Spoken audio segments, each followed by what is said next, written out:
Hello and welcome to the Capitol Report on NTD Television. I'm Steve Lance.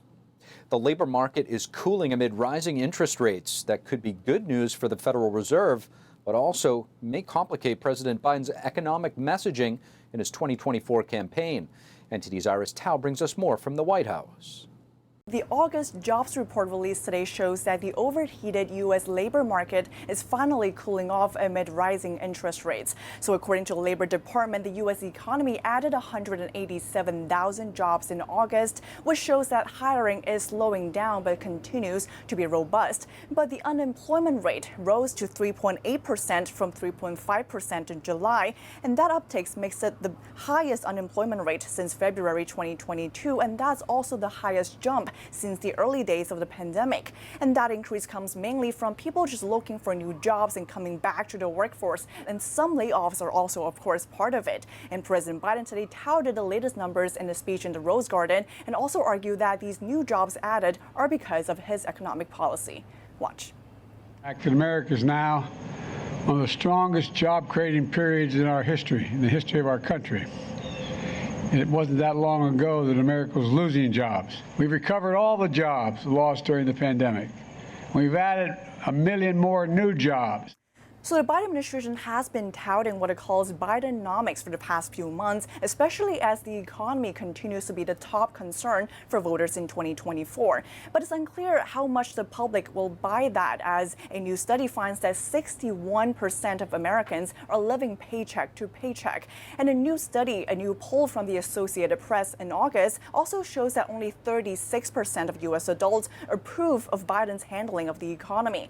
But an economist from Bankrate told me today that the numbers are indeed in Biden's favor, although the future remains unclear. The president has statistics in his favor. The reality is the U.S. economy is performing well. But, as they say in Hollywood, you're only as good as your last movie. You're only as good as your most recent set of economic statistics. And the outlook certainly does remain uncertain, given the restrictive stance of monetary policy and the weakness of global economies.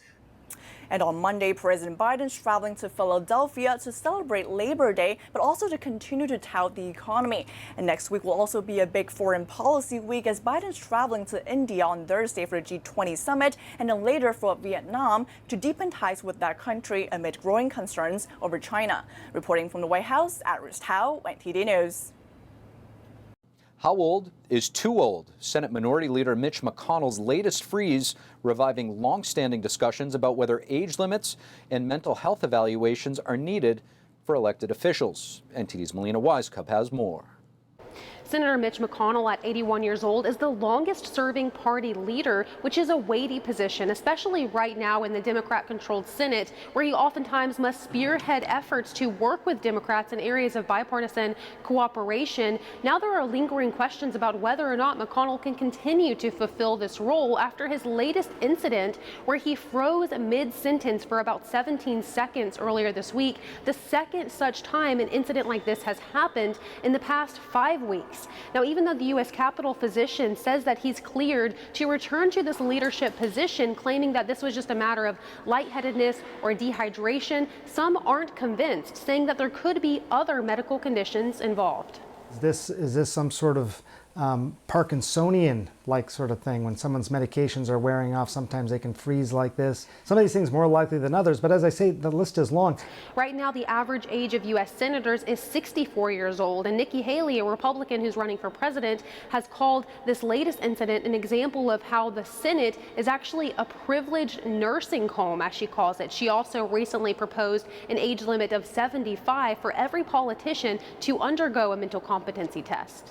And McConnell's not the only concern here. There are polls that show that voters are concerned about President Biden's age. And there's another senator, Dianne Feinstein, who's the oldest senator here in the U.S. Congress, whose health issues have actually interfered with her work here in Congress, leading some lawmakers, even those in her own party, Democrats, calling for her to step down. We have not yet seen any serious effort put forth by either chamber that would either require a mental competency test or disqualify elderly politicians. Reporting from Capitol Hill, Melina Wisecup, NTD News. New reports say more families of illegal immigrants are coming into the United States than ever before. Meanwhile, federal and state governments continuing to use American troops to assist with the influx of illegal immigration. NTD's Arian Pazdar has an immigration update.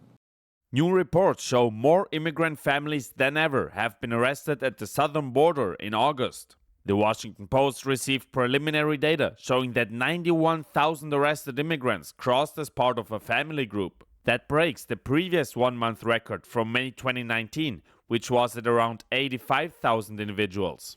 The data also shows that overall apprehensions are on the rise again. In June, around 100,000 have been arrested at the southern border. In July, the number was at over 130,000, and now in August, it climbed to 177,000. It was clear immediately after Title 42 ended that the administration was not following through on all its tough talk. They were just letting everybody in just like before. Todd Bensman is a senior national security fellow with the Center for Immigration Studies. He says the number dipped for a while after Title 42 expired in May because the Biden administration had said it would enforce stricter rules from now on. The immigrants realized that if they crossed illegally, that they were still being let in. Meanwhile, the Pentagon will keep 400 troops at the southern border until the end of September. The deployment was initially supposed to end on Thursday. And Massachusetts Democratic governor announced on Thursday that the state is deploying the National Guard to help with the influx of people. 3 weeks ago, the governor said this. Today, I am declaring a state of emergency in Massachusetts. The 200 guardsmen will now be placed at hotels, which are currently serving as shelters for immigrants.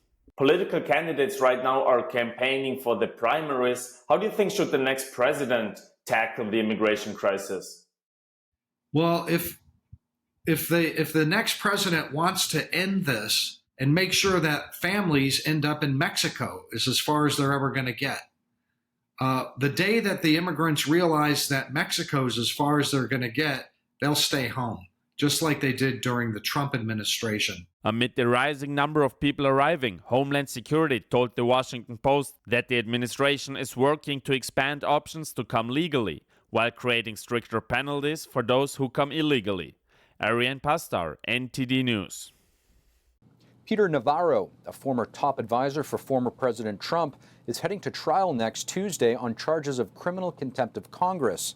This comes after a federal judge turning down his executive privilege claim. NTD's Sam Wong brings us the details.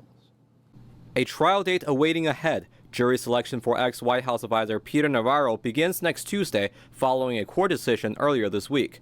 Navarro was held in contempt of Congress for refusing to cooperate with a probe into the January 6th protest. He said that former President Trump invoked executive privilege, which could have justified him not appearing before the House January 6th committee and not handing over documents. But a federal judge ruled against him, saying that there's no evidence to back up his claim. Speaking to the press on Wednesday, Navarro said, In other words, for over 50 years, it's been the case where people like me, senior advisors to the president, and alter egos of the president, cannot be compelled to testify. That's absolute. Executive privilege is a presidential power aiming to prevent Congress and the Supreme Court from accessing confidential executive branch information. That includes communications between the president and his top assistants. Former President Trump has previously invoked executive privilege to withhold documents from the House J6 committee. When asked about his concerns regarding the partisan jury pool in D.C., Navarro responded, It was crystal clear. The judge went over all of that, I think, in a very thoughtful way today within the context of all of the case law. As of now, former President Trump himself has yet to make clear his executive privilege claim. Navarro said that the case is an expensive fight and he might eventually take it to the Supreme Court. Sam Wong, NTD News. Thank you for watching the Capitol Report. If you want to see our full broadcast, check us out at epochtv.com.